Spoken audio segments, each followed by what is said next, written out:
Hello बच्चों। आज हम बात करने वाले हैं सर्वाइकल कैंसर के बारे में। हाल फिलहाल में दो न्यूज़ काफ़ी ट्रेंडिंग में रही। पहली न्यूज़ है केंद्र सरकार के 2024 के अंतरिम बजट से रिलेटेड, जिसमें फाइनेंस मिनिस्टर निर्मला सीतारमन जी ने इन्फॉर्मेशन दी कि 9 to 14 ईयर ऑफ एज 9 से 14 साल की बच्चियों में सर्वाइकल कैंसर वैक्सीनेशन को इनकरेज किया जाएगा। दूसरी न्यूज़ आई कि पूनम पांडे ने अपनी डेथ की फेक न्यूज़ स्प्रेड की और अगले दिन उन्होंने बताया कि सर्वाइकल कैंसर अवेयरनेस को लेकर उन्होंने ऐसा किया था। 4 फरवरी को वर्ल्ड कैंसर डे भी होता है और इसी के आसपास की ये घटनाएं भी हैं। तो आज हम समझेंगे कि सर्वाइकल कैंसर क्या होता है, क्यों होता है, कैसे डायग्नोस किया जा सकता है, कैसे जल्दी पता लगाया जा सकता है, क्या ट्रीटमेंट है और इसको कैसे रोका जा सकता है। सर्वाइकल कैंसर के नाम से एक कन्फ्यूज़न भी होता है, तो पहले उस कन्फ्यूज़न को क्लियर कर लेते हैं। ह्यूमन बॉडी में एक बोनी स्ट्रक्चर होता है जिसको रीढ़ की हड्डी या स्पाइनल कॉलम के नाम से जानते हैं। स्पाइनल कॉलम अलग अलग सेगमेंट में डिवाइड होता है। इसके नाम लोकेशन के हिसाब से रखे गए हैं। नेक या जो गले के पीछे रीढ़ की हड्डी होती है उनको सर्वाइकल नाम दिया गया है।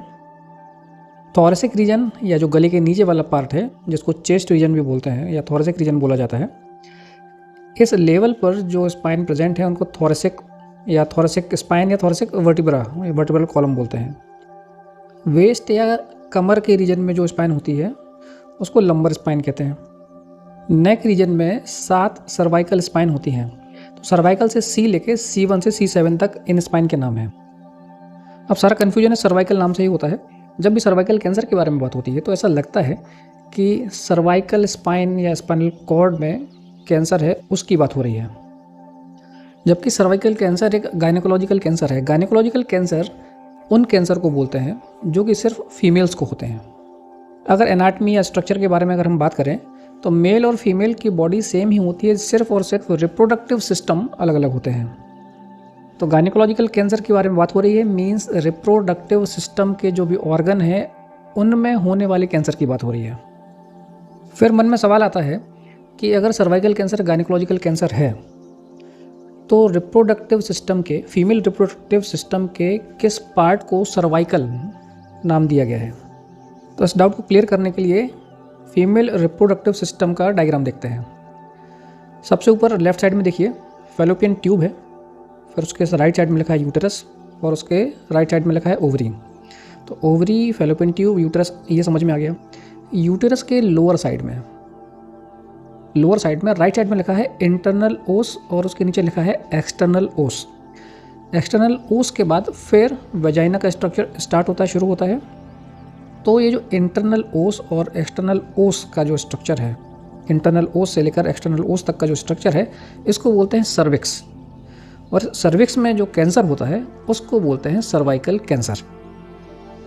अब अगर हम बात करें कि सर्विक्स की फिजियोलॉजी क्या है, सर्विक्स के काम क्या है, तो इसके मेनली 3 काम है। पहला काम क्या है, सर्विक्स यूटेरस को वजाइना से कनेक्ट करता है। तो मेंस्ट्रुअल पीरियड के टाइम पे यूटेरस से ब्लड या जो एंडोमेट्रियम है वो शेड आउट होकर सर्विक्स के थ्रू वजाइना में आती है। सर्विक्स म्यूकस प्रोड्यूस करता है। म्यूकस लुब्रिकेशन का काम करता है।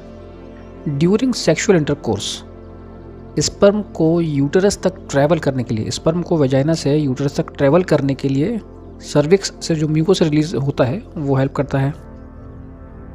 थर्ड जो जॉब है या काम है सर्विक्स का वो है ड्यूरिंग प्रेगनेंसी। जो सर्विक्स है, इंटरनल ओस है, एक टाइटली क्लोज होता है जो कि बेबी को यूटेरस में ही होल्ड करके रखता है। During child birth, normal vaginal delivery जब होती है या नॉर्मल डिलीवरी के नाम से हम जानते हैं, तो उसमें ये सर्विक्स ओपन होती है और बेबी डिसेंड होकर नीचे की तरफ आता है। जनरली जो लेमन लैंग्वेज है, आपने हॉस्पिटल में नाम सुना होगा कि बच्चेदानी का मुंह खुल गया, तो एक्चुअली सर्विक्स ओपन होती है तभी बेबी डिसेंड होता है नीचे। अगर हम world wide most common cancer in females यानी फीमेल्स में होने वाले जो कैंसर हैं उनकी बात करें तो सबसे कॉमन कैंसर है ब्रेस्ट कैंसर और सेकंड नंबर पे आता है सर्वाइकल कैंसर। और वर्ल्ड वाइड लगभग 5 लाख केसेस सर्वाइकल कैंसर के डायग्नोस होते हैं पर ईयर। अब बात करते हैं कॉजेज़ और रिस्क फैक्टर के बारे में कि किन की वजह से या किन कारणों की वजह से सर्वाइकल कैंसर होता है या हो सकता है। फर्स्ट और मेन कॉज जो है वो है infection with HPV, full form है ह्यूमन पेपिलोमा वायरस। ये HPV सर्विक्स को इन्फेक्ट करता है और लगभग जितने भी केसेस होते हैं सर्विकल कैंसर के, उसमें अगर देखा जाए तो मेन कॉज जो है वो HPV ही है। HPV का इन्फेक्शन बहुत कॉमन है। ये virus person to person transfer होता है थ्रू सेक्सुअल कॉन्टैक्ट। जैसे अगर हम एड्स की बात करें तो उसमें हम मोड ऑफ ट्रांसमिशन पढ़ते हैं कि किन मोड से एक पर्सन से दूसरे पर्सन तक HIV का वायरस पहुंचता है। उसमें 3 हैं, पेरिनेटल, पेरेंट्रल और सेक्सुअल। पेरिनेटल मीन्स जैसे अगर कोई लेडी प्रेग्नेंट है तो उसके बच्चे को हो सकता है।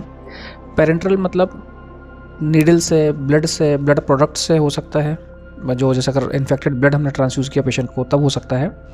और थर्ड कॉज जो है वो है सेक्सुअल कॉन्टैक्ट। अनप्रोटेक्टेड सेक्स की वजह से या सेक्सुअल कॉन्टैक्ट की वजह से HIV ट्रांसफ़र होता है। ठीक वैसे ही HPV, ह्यूमन पेपिलोमा वायरस भी अनप्रोटेक्टेड सेक्सुअल कॉन्टैक्ट की वजह से ट्रांसफ़र होता है।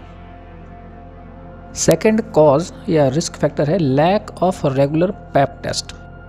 पैप टेस्ट या पैप स्मीयर टेस्ट एक डायग्नोस्टिक प्रोसीजर होता है जिसको सर्वाइकल कैंसर का पता लगाने में यूज़ किया जाता है। तो रेगुलर बेसिस पे पैप स्मीयर टेस्ट करवाते रहते हैं, तो उससे कोई एबनॉर्मेलिटी है सर्विक्स में तो उसको आइडेंटिफाई किया जा सकता है और उसको अर्ली एज में ही ट्रीट किया जा सकता है। थर्ड है स्मोकिंग। तो जो भी फीमेल्स स्मोकिंग करती हैं, सिगरेट पीती हैं, उनको सर्वाइकल कैंसर होने का रिस्क बढ़ जाता है। फोर्थ है वीक इम्यून सिस्टम। कोई इन्फेक्शन है जैसे कि HIV अगर है तो HIV की वजह से एड्स होता है। एड्स का फुल फॉर्म होता है एक्वायर्ड इम्यूनो डेफिशिएंसी सिंड्रोम, यानी कि इसमें इम्यूनिटी डेफिशिएंट यानी कि कम हो जाती है। तो अगर ऐसी कोई कंडीशन है, साथ ही साथ अगर कोई इम्यूनो सप्रेसिव ड्रग ले रहे हैं जो कि इम्यूनिटी को कम करने का काम करती है, जैसे एलर्जी के केसेस में लिया जाता है, तो इनकी वजह से भी सर्वाइकल कैंसर होने का रिस्क बढ़ जाता है। नेक्स्ट कॉज है sexual history. Woman who have many sexual partners, जिनके एक से ज़्यादा या कई सेक्सुअल पार्टनर होते हैं, उनको सर्वाइकल कैंसर होने का रिस्क बढ़ जाता है। साथ ही साथ वुमन का जो सेक्स पार्टनर है, मेल है, उसके अगर मल्टीपल सेक्स पार्टनर है तब भी उस फीमेल को सर्वाइकल कैंसर होने का रिस्क इंक्रीज हो जाता है, बढ़ जाता है। नेक्स्ट है using birth control pill for long time. तो जो ओरल कंट्रासेप्टिव आते हैं, इनको अगर 5 साल या उनसे ज़्यादा समय तक कोई फीमेल लेती है तो उसकी वजह से भी सर्वाइकल कैंसर होने का रिस्क बढ़ेगा। हैविंग मैनी चिल्ड्रन, 5 या उससे ज़्यादा बच्चे होने से भी सर्वाइकल कैंसर का रिस्क बढ़ता है। फिर बात करते हैं सर्वाइकल कैंसर स्टेजिंग के बारे में। जैसे आपने कभी कैंसर के बारे में सुनते हैं, बात करते हैं, तो आप सुनते हैं कि इस फर्स्ट स्टेज में है, सेकंड स्टेज में है, लास्ट स्टेज में है।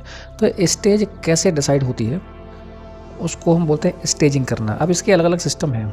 जो मोस्ट कॉमन सिस्टम यूज़ होता है वो होता है TNM क्लासिफिकेशन। तो कैंसर कितना स्प्रेड हुआ है, क्या साइज़ है, दूसरे ऑर्गन तक पहुंचा है या नहीं पहुंचा है, इसके हिसाब से इसकी स्टेज डिसाइड होती है। TNM का फुल फॉर्म होता है, T से है ट्यूमर, N से है नोड जो कि लिम्फ नोड के लिए यूज़ करते हैं, और M से होता है मेटास्टेसिस, यानी कि वो कितना स्प्रेड हुआ है नियर बाय ऑर्गन तक, नियर बाय ऑर्गन या डिस्टेंट ऑर्गन तक कहाँ तक पहुँच गया है। तो जैसे अगर TNM में T की बात करें, T मतलब ट्यूमर की बात करें, तो T0 अगर लिखा हुआ है तो समझ लीजिए कि कोई एविडेंस नहीं है अभी ट्यूमर का।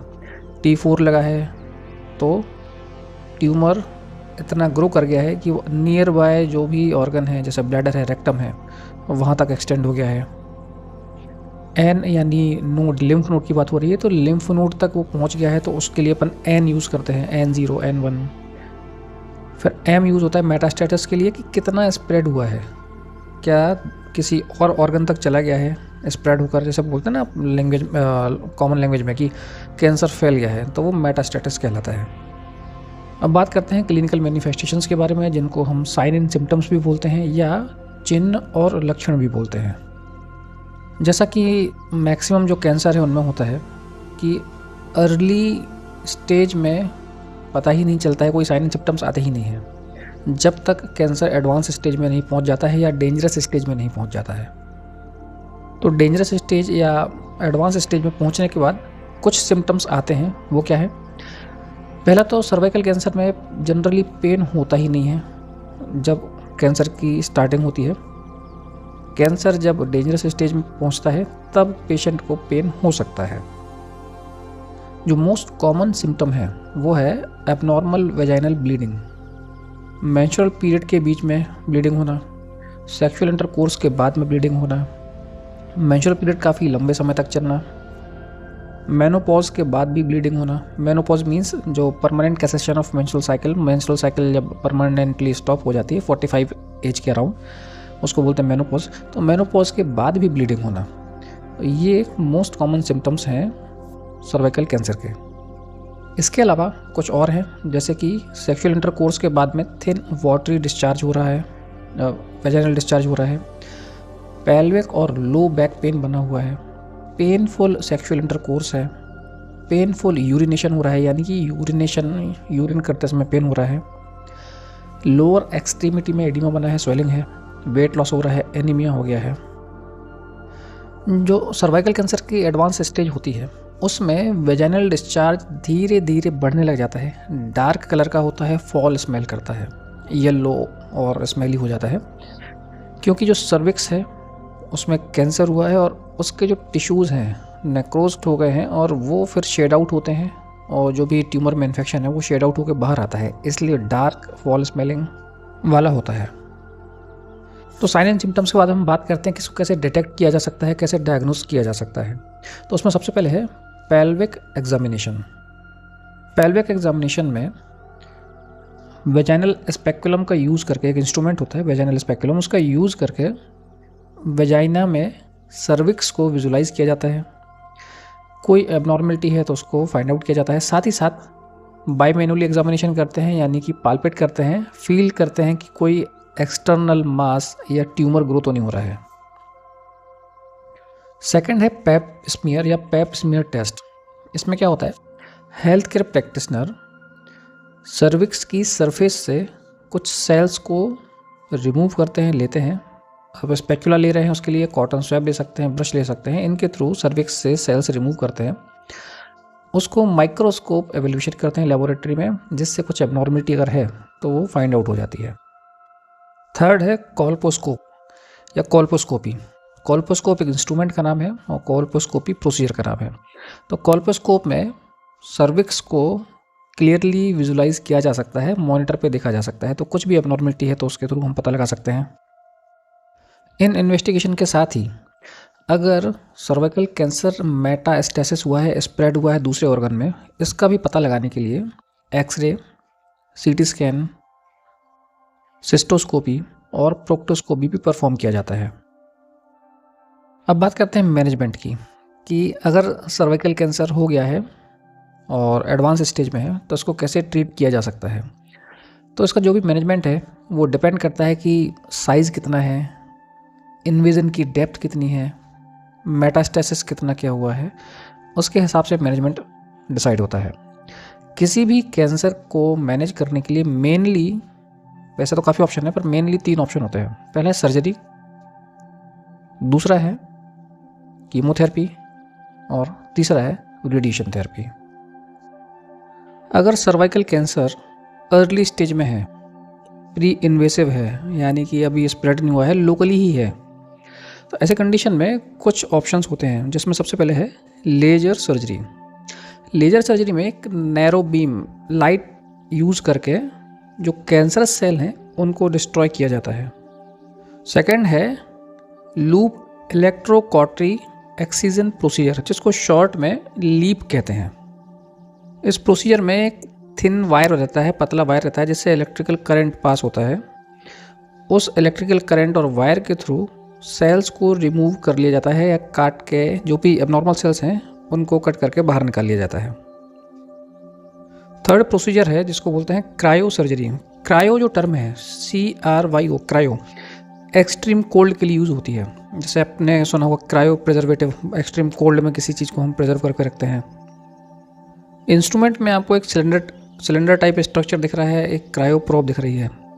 इस सिलेंडर में कंप्रेस्ड नाइट्रोजन गैस फिल्ड होती है, जो कि काफ़ी ठंडी गैस होती है। क्रायो प्रोब को सर्विक्स तक लेके जाते हैं, जो वहाँ पे भी कैंसरस टिश्यूज़ हैं, सेल्स हैं वहाँ पर, और उसके बाद उस प्रोब से फिर लिक्विड नाइट्रोजन गैस पास होती है जो कि एक्सट्रीम कोल्ड होती है, और एक्सट्रीम कोल्ड के थ्रू, फ्रीजिंग टेम्परेचर के थ्रू कैंसरस सेल को डिस्ट्रॉय करते हैं। ये प्रोसीजर कहलाता है क्रायो सर्जरी। नेक्स्ट है कोन बायोप्सी, या जिसको बोलते हैं कोनिजेशन ऑफ सर्विक्स। इस प्रोसीजर में सर्विक्स का जो भी अफेक्टेड पार्ट है या जो कैंसरस पार्ट है उसको कोन शेप में कट करके निकाल लिया जाता है। इस प्रोसीजर को बोलते हैं कोन बायोप्सी या कोनिजेशन।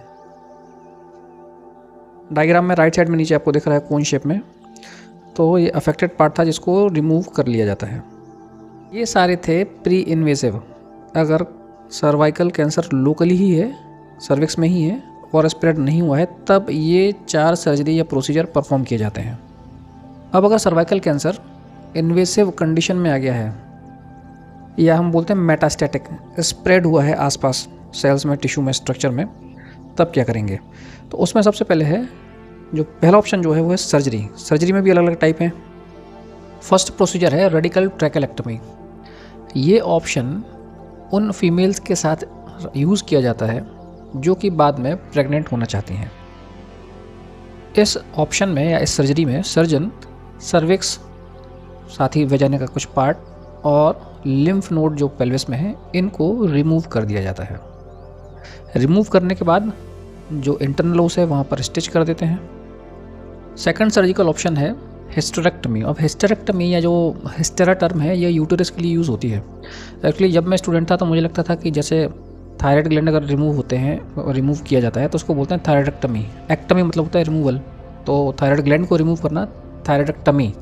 लेकिन अब यूटेरस को रिमूव करने का जो प्रोसीजर है, सर्जरी है, उसको यूटेरेक्टमी क्यों नहीं कहते हैं? फिर मुझे बाद में मेरे एक सर ने बताया कि यूटेरस का एक नाम हिस्टेरा भी है, उसके नाम पर इस सर्जरी का नाम है हिस्टेरेक्टमी। तो पेशेंट की कंडीशन को देखते हुए रेडिकल हिस्टेरेक्टमी या टोटल हिस्टेरेक्टमी किया जाता है। रेडिकल हिस्टेरेक्टमी भी परफॉर्म किया जाता है जिसमें जो एसोसिएटेड स्ट्रक्चर है, जैसे कि फैलोपियन ट्यूब है या ओवरी है, उन या लिम्फ नोड है, उनको भी रिमूव किया जा सकता है पेशेंट की कंडीशन या इन्वेजन या मेटास्टेटस के अकॉर्डिंग।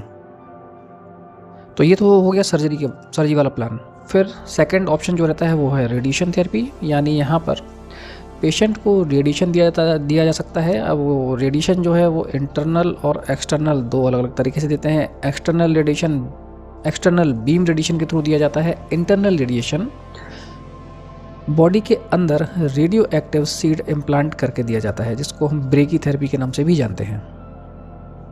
थर्ड ऑप्शन है कीमोथेरेपी। कीमोथेरेपी यहाँ पर ऐसी ड्रग्स का यूज़ किया जाता है जो कि कैंसर सेल को किल करने का काम करती हैं, इनको डिस्ट्रॉय करने का काम करती हैं। तो कीमोथेरेपी, इसमें अलग अलग टाइप के जो ड्रग्स हैं वो दिए जाते हैं। इसके मतलब जितने भी ये ऑप्शंस हैं, इनके काफ़ी साइड इफ़ेक्ट भी होते हैं। जैसे सबसे पहला जो साइड इफ़ेक्ट कीमोथेरेपी का आपको मालूम है वो है एलोपेशिया, यानी कि जो हेयर लॉस, बाल्डिंग होना। अब करते हैं सबसे ज़रूरी बात, सर्वाइकल कैंसर प्रिवेंशन के बारे में, कि सर्वाइकल कैंसर को कैसे प्रिवेंट किया जा सकता है। जैसे मेडिकल टर्मिनोलॉजी जो होती हैं या जो मेडिकल फील्ड है, इसमें भी कुछ कहावतें हैं। सबसे पहली जो कहावत है, जिसको हम लेवल ऑफ प्रिवेंशन के नाम से भी जानते हैं, prevention is better than cure. Cure means आप बीमार पड़े, आपने ट्रीटमेंट लिया और हेल्थ को रिस्टोर करने की कोशिश की। वो पहले जैसा होती है हेल्थ आपकी कि नहीं होती है, पता नहीं है। तो इससे अच्छा है कि कुछ एक्टिविटी करके हम उस डिसीज़ को प्रिवेंट कर दें, यानी उसको होने ही ना दें। तो कुछ एक्टिविटीज़ हैं जिनको आप फॉलो कर सकते हैं, तो सर्वाइकल कैंसर होगा ही नहीं, या सर्वाइकल कैंसर होने के चांसेस कम से कम हो जाएंगे। तो फर्स्ट जो चीज़ ध्यान में रखनी है कि रेगुलर पैप स्मीयर टेस्ट कराते रहें, भले आप सेक्सुअली एक्टिव हैं, सेक्सुअली एक्टिव नहीं हैं। अगर आपकी एज 18 प्लस है तो रेगुलर पैप स्मीयर टेस्ट कराते रहना है। अगर पैप स्मीयर टेस्ट में कोई एबनॉर्मलिटी नहीं आती है और बहुत ही कम रिस्क फैक्टर हैं आपके पास जिनकी वजह से आपको सर्वाइकल कैंसर हो सकता है, फिर भी कम से कम 3 साल में एक बार पैप स्मीयर टेस्ट ज़रूर कराएं। अगर सर्विक्स में कुछ चेंजेस फील हो रहे हैं तो तुरंत ही अपने गायनेकोलॉजिस्ट से मिलना है और फॉलोअप एग्जामिनेशन या टेस्ट जो है उनको परफॉर्म करवाना है। सिगरेट स्मोकिंग बहुत बड़ा रिस्क फैक्टर है सर्वाइकल कैंसर के लिए। स्मोकिंग नहीं करेंगे तो आप सर्वाइकल कैंसर को रोक लेंगे। तो अगर स्मोकिंग नहीं करते हैं तो अच्छी बात है, अगर स्मोकिंग करते हैं अभी से बंद करिए। अब जो मेन कॉज है सर्वाइकल कैंसर का वो है HPV, ह्यूमन पैपिलोमा वायरस। तो इससे जितना भी तरीके से बच सकते हैं उतना बचने की कोशिश करना है। सेक्सुअल कांटेक्ट के थ्रू ही ट्रांसफ़र होता है, तो जो भी फिज़िकल बैरियर है जैसे कि कॉन्डोम है उनको यूज़ करना है। साथ ही सर्वाइकल कैंसर के वैक्सीनेशन के बारे में बात हुई थी, तो 9 to 14 9 से 14 साल की बच्चियों को सर्वाइकल कैंसर के वैक्सीन ज़रूर लगवाएं। हमको मालूम है कि HPV सेक्सुअल कांटेक्ट के थ्रू ही ट्रांसफ़र होता है, इसलिए 14 के पहले ही सर्वाइकल कैंसर का वैक्सीन यूज़फुल होता है या इफ़ेक्टिव होता है। अगर एक बार भी ह्यूमन पैपिलोमा वायरस का इन्फेक्शन हो गया है तो उनमें फिर वो वैक्सीन इफ़ेक्टिव नहीं होता है। जब सर्वाइकल कैंसर के वैक्सीन के बारे में बात होती है तो मन में एक डाउट और आता है कि बाकी जितने कैंसर हैं उनका वैक्सीन क्यों नहीं है। वैक्सीन बनते हैं माइक्रो ऑर्गेनिज्म के अगेंस्ट में, जैसे कि कोरोना, कोविड-19 उसके अगेंस्ट में वैक्सीन बना, पोलियो वायरस है उसके अगेंस्ट में वैक्सीन है। तो माइक्रो ऑर्गेनिज्म के अगेंस्ट में या जो माइक्रो ऑर्गेनिज्म की वजह से डिसीज़ होती है उनके लिए वैक्सीन बनते हैं। सर्वाइकल कैंसर में जो मेन कॉज है वो HPV है, ह्यूमन पैपिलोमा वायरस, इसीलिए उस वायरस के अगेंस्ट में वैक्सीन है जो कि सर्वाइकल कैंसर को प्रिवेंट करने का काम करता है। यानी HPV की वजह से अगर सर्वाइकल कैंसर हो रहा है जो कि मेन कॉज है तो वैक्सीन की वजह से वो नहीं होगा। तो ये था पूरा सर्वाइकल कैंसर के बारे में। अब जब एड्स के बारे में बात होती है तो लोग बोलते हैं सुरक्षा ही बचाव है, तो सर्वाइकल कैंसर के बारे में भी जानकारी एवं सुरक्षा ही बचाव है। कुछ भी डाउट है अगर आपको तो आप पूछ सकते हैं। Thank you.